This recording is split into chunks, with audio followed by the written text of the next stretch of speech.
안녕하세요, 콩나물맘 여러분. 콩나물쌤 전병규입니다. 오늘은 자녀를 교육함에 있어서 조금은 뭐랄까요? 근본적인 내용에 대해 한번 생각해 보려고 합니다. 근본적이고 본질적인 지점이요. 아이를 가르치면서 아이가 내 마음대로 항상 잘 따라오는 것은 아닙니다. 사실 잘 따라오는 경우보다 어쩌면 잘 따라오지 않는 경우가 더 많은 것 같기도 하네요. 이럴 때 부모가 취할 수 있는 태도, 행할 수 있는 방법은 근본적으로 3가지 정도 생각해 볼 수 있습니다. 자, 첫 번째, 바로 부정성을 강조하는 방법입니다. 부정성을 강조한다는 것은 화를 내거나 매를 들거나 용돈을 삭감한다거나 하는 거죠. 그 일을 하지 않음으로써 일어나는 부정적인 결과들을 강조하는 방식입니다. 아이가 싫어하는 결과물을 제공하거나 예상하게 함으로써 말을 듣도록 유도하는 거죠.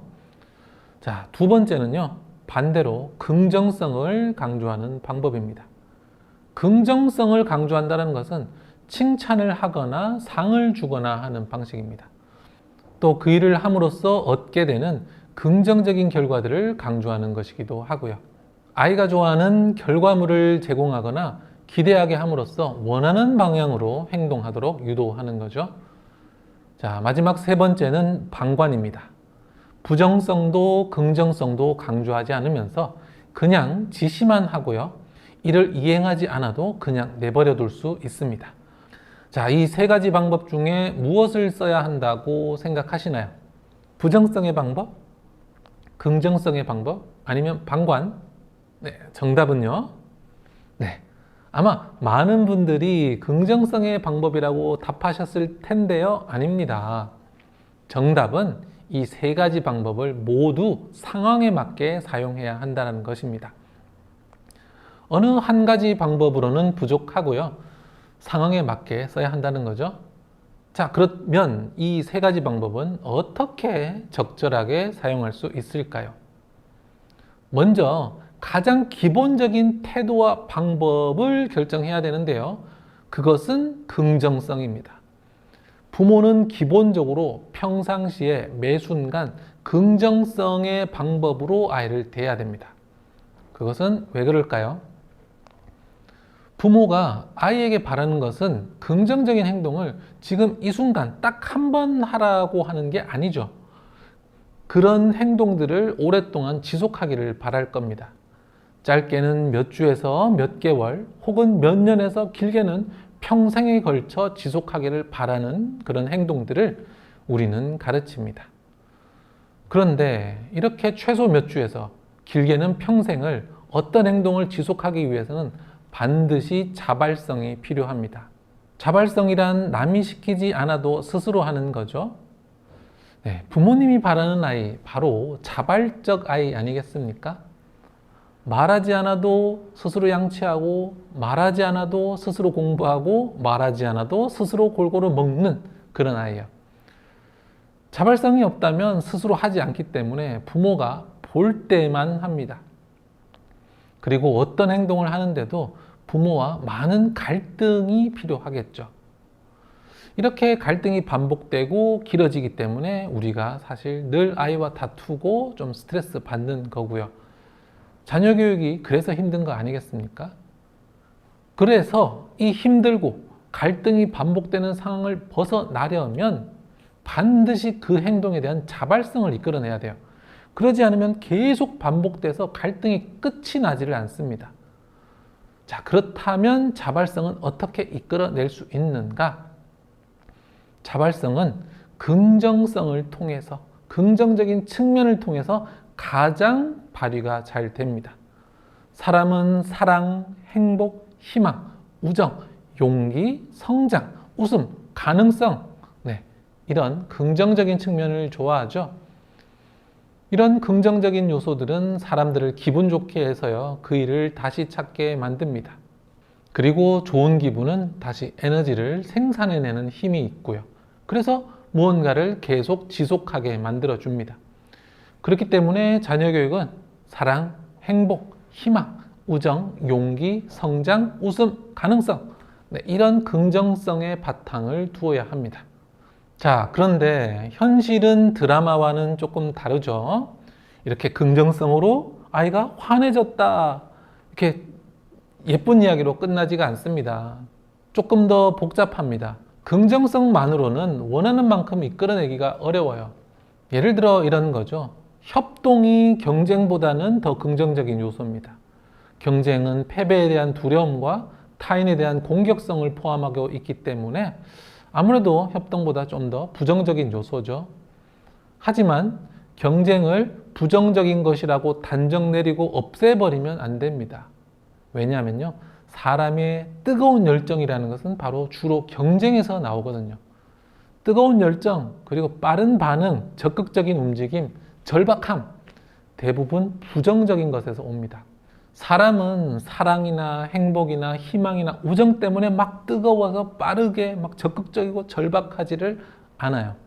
절박함, 긴박함, 경쟁, 때로는 두려움, 공포, 수치심, 이런 것들이 사람을 뜨겁고 빠르고 절박하게 적극적으로 달려들게 만듭니다. 그래서 긍정성과 부정성의 역할 자체가 다른 거예요.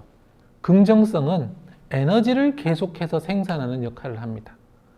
우리 신경으로 말하자면 긍정성은 부교감 신경을 자극해서요, 사람을 편안하게 하고 쉬게 합니다. 덕분에 장기적으로 힘을 낼 수가 있죠.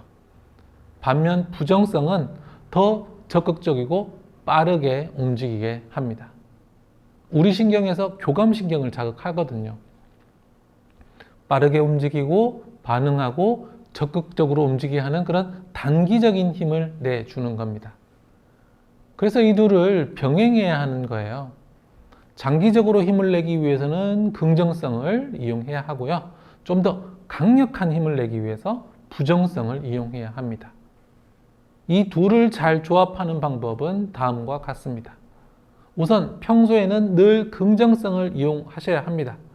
웃어주고요, 사랑해주고요, 희망과 가능성을 말하고 칭찬해주세요. 그러면 아이에게서 힘이 솟아납니다. 그러다가 결정적인 순간, 문제가 있는 순간에 부정성을 딱 짧게 이용하는 겁니다. 평소 늘 사랑해주지만 아이가 좀 심각한 문제를 일으켰다, 그럴 때도 계속 사랑해 이러고 있으면 안 된다는 거죠. 확 정색도 하고 단호하게 하고 혼내셔야 됩니다. 무작정 뭐 소리 지르고 막 화를 내는 것과는 달라요. 우리가 흔히 이야기하는 엄근진, 엄격하고 근엄하고 진지한 표정, 그리고 말투가 필요합니다. 평소에는 공부를 열심히 하는 것의 가치와 밝은 미래, 긍정적으로 이야기하시다가 아이가 게으름을 피우기 시작한다, 그리고 그것이 좀 길어진다, 공부를 하지 않는다, 이럴 때는 아이가 살게 될 현실에 대해서 부정적인 측면도 이야기하고 들려주셔야 됩니다. 그래야 아이가 긴장감을 가질 수 있으니까요. 그렇게 해서 아이가 조금 마음이 잡힌다, 그러면 다시 또 긍정성을 꺼내셔야 돼요. 부정성을 너무 오래 가지고 가면 안 됩니다. 부정성은 에너지를 갉아먹거든요. 순간적으로는 힘을 내지만 그만큼 오래 지속할 힘을 모두 뺏어버립니다. 그래서 평소에는 긍정성만 쓰다가 위기다, 개선해야 된다, 혁신해야 된다, 변화가 필요하다, 이런 순간에 부정성을 꺼내는 겁니다. 확 긴장시켜서 행동을 고치고요, 다시 긍정성을 꺼내는 것. 이걸 절대 잊지 마시기 바랍니다. 이렇게 되면 오랫동안 지속할 힘을 가지면서도 너무 느슨해지지 않을 수 있습니다. 자, 그러면 방관은 언제 쓰느냐? 방관은 여유 공간입니다. 방관은 완충지예요. 긍정성과 부정성 사이에서 쓰시면 됩니다. 부모가 스스로 내가 아이를 좀 너무 몰아친 게 아닌가 스스로 헷갈릴 때 가끔 방관하면서 좀 돌아보세요. 또 아이에게 긍정성을 주는데 아이가 좀 제대로 행동하지 않는다, 그러면 부정성을 또 바로 꺼내기보다는 좀 스스로 생각하는 시간을 가질 수 있는 것, 이것이 바로 방관입니다. 긍정적인 말도 부정적인 말도 하지 않고 지시만 하면서 아이가 어떻게 행동하는지 그런 관찰하는 기간이 될 수도 있고요. 이 기간 동안 부모는 다음 행동을 어떻게 내가 가져가야 할지 고민하고 생각할 수 있습니다. 예를 들어서 아이가 제대로 공부를 안 한다라고 느낀다면 뭐 즉각 바로 혼내고 소리 지르고 이렇게 하지 마시고요. 시간을 좀 가지시면서 관찰하시면서 증거도 조금 모으시고요. 어떻게 행동하는 게 현명할지 생각도 한번 해보는 거죠. 짧게는 1, 2주, 길게는 3, 4주 정도 방관하실 수도 있습니다. 그런 방관의 시간을 적절하게 가지면요, 또 다른 효과가 있습니다. 바로 아이들이 스스로 좀 눈치를 채고 행동을 교정할 기회를 줄 수 있다는 거죠. 늘 긍정성으로 웃어주고 칭찬하던 부모님이 조금 웃음을 줄이고 조금 칭찬을 멈추고 조금 더 엄금진하게 진지한 표정으로 아이를 대한다. 아이는 그 순간을 알아차리게 될 수 있습니다. 그러면서 내가 뭔가 잘못하고 있구나라는 것을 스스로 눈치채고 좀 고칠 수 있죠. 긍정성과 부정성 사이의 그 가교로서 방관을 효과적으로 이용하면 굳이 부정성으로 들어가서 좀 큰 소리를 내거나 얼굴을 붉히는 일들이 크게 줄어들 수 있습니다. 오늘은 아이의 올바른 행동을 이끌어내는 부모의 3가지 행동 양식에 대해서 알아보았는데요. 긍정성, 부정성, 그리고 방관까지 적절히 활용하셔서 우리 아이가 한 단계 더 성숙할 수 있도록 이끌어 주시면 좋겠습니다. 늘 우리 아이를 가장 먼저 생각하는 대한민국 모든 부모님을 콩나물쌤이 응원합니다.